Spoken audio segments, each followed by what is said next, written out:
saya Rani. Saya adalah CPNS dari Direktorat Manajemen Strategis, Deputi Bidang Kebijakan Strategis, Kemenparekraf, Baparekraf.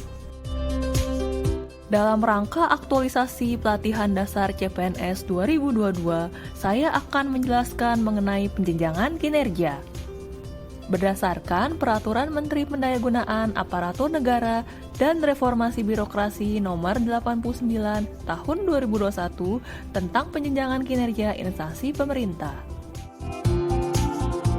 Permenpan RB Nomor 89 Tahun 2021 ini ditetapkan pada tanggal 31 Desember 2021 dan memuat pedoman baru untuk penyelarasan penjenjangan kinerja.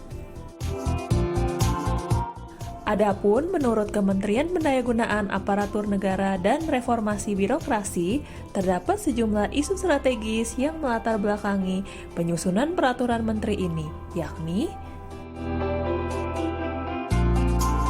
isu strategis yang pertama, banyak unit kerja yang tidak melaporkan kinerja sepenuhnya, sehingga terdapat kinerja yang tidak terlaporkan. Isu strategis kedua, desain program dan kegiatan tidak memiliki daya ungkit terhadap tujuan organisasi. Isu strategis ketiga, perlu terdapat kolaborasi, terutama pada pengelolaan kinerja yang harus dicapai bersama. Isu strategis keempat, capaian organisasi stagnan atau menurun, namun nilai kinerja individu tinggi. Isu strategis kelima, ukuran kinerja tingkat unit kerja atau organisasi masih berorientasi pada proses dan output saja.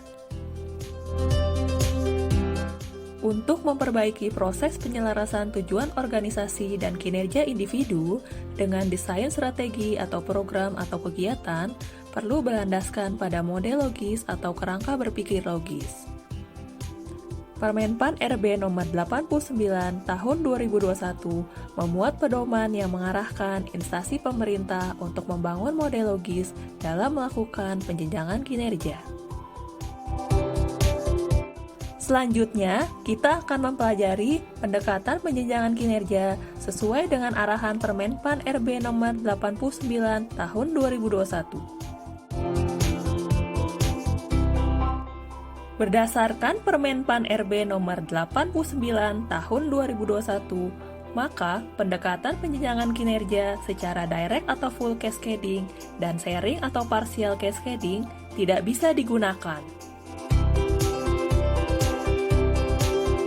Direct atau full cascading adalah penjenjangan kinerja dengan menurunkan secara penuh sasaran strategis, indikator kinerja, dan target kepada unit kerja yang lebih rendah atau disebut juga dengan adopsi langsung.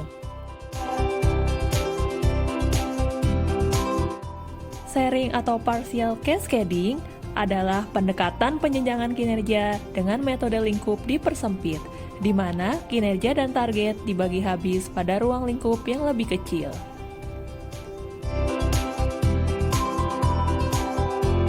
Pendekatan penjenjangan kinerja sesuai dengan arahan Permenpan RB Nomor 89 Tahun 2021 adalah menggunakan cause and effect cascading.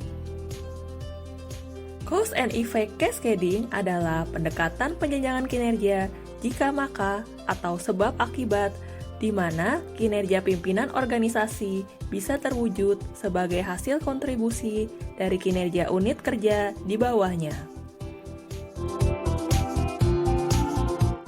Struktur logika jika maka atau sebab akibat dijaga dengan alat penjenjangan kinerja yang disebut dengan pohon kinerja. Menyusun pohon kinerja seperti mengurai rute atau jalur kinerja yang secara logis dianggap paling terkait untuk mencapai outcome. Pohon kinerja mengadopsi model logis atau logic model untuk menganalisa tahapan logis yang diperlukan untuk mencapai outcome yang diinginkan. Model logis adalah alat atau metode untuk membantu proses berpikir logis dalam menjabarkan bagaimana berbagai komponen saling terkait untuk mencapai kondisi hasil yang diinginkan. Model logis menunjukkan relasi logis dari proses transformasi input menjadi output untuk mewujudkan outcome. Input adalah sumber daya untuk melakukan pekerjaan, seperti tenaga kerja dan finansial. Proses adalah aktivitas yang dilakukan untuk mengolah input menjadi output. Output adalah barang atau jasa yang dihasilkan oleh sebuah organisasi dalam rangka mencapai outcome. Outcome adalah hasil dari berfungsinya output.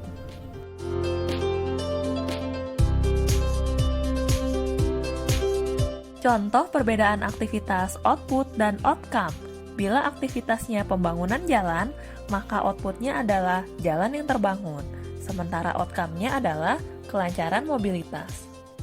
Contoh lainnya, bila aktivitasnya pendukungan pelaksanaan event pariwisata, maka outputnya adalah terlaksananya event pariwisata, sementara outcome-nya adalah peningkatan pendapatan pada sektor pariwisata. Bila output tidak bisa langsung mencapai outcome yang diinginkan, maka rantai nilai model logis akan memuat kondisi di antara output dan outcome, yang disebut juga dengan intermediate outcome.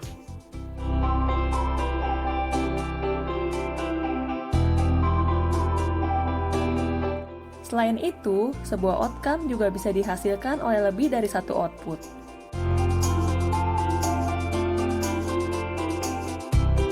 Dalam sebuah organisasi, setidaknya dikenal 3 level kinerja.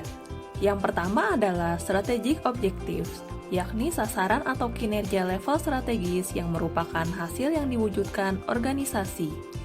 Yang kedua adalah tactical objectives, yakni sasaran atau kinerja level taktis yang merupakan hasil dari suatu program.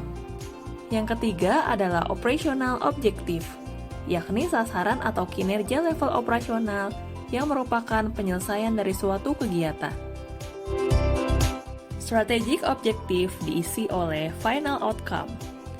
Tactical objective diisi oleh intermediate outcome. Operational objective diisi oleh output.